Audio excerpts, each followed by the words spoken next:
Hello, I'm Jake Trotter. This is Scott Wright. We're here on Skelly Field after Oklahoma defeated Tulsa 62-21 on a Friday night.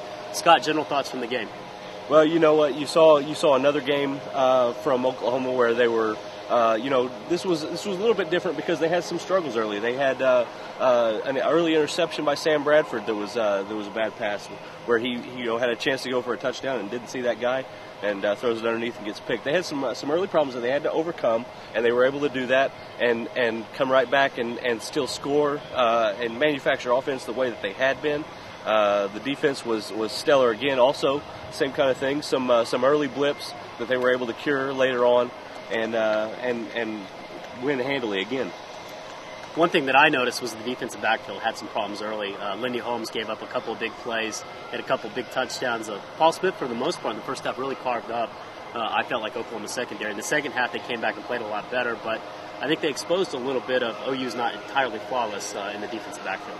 That, and we also learned that Paul Smith is probably the best quarterback in the state of Oklahoma. The kid was unbelievable, making big plays when he needed to make big plays, third down conversions, hitting. I mean, a lot of times he was hitting some open receivers in that kind of a little bit of a deep zone that the Sooners would play from time to time.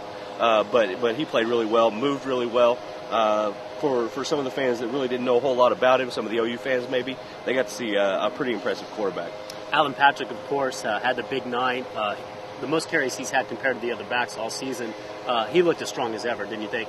He really did. He was hitting the hole fast and not a lot of extra movement in what he was doing. He was getting up there and making contact with guys and getting upfield. Caught a pass. That's something he had struggled with earlier in the season.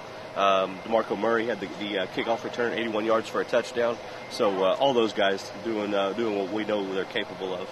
Sooners come away with the win, 62-21. For Scott Wright, I'm Jake Trotter. We'll see you next week.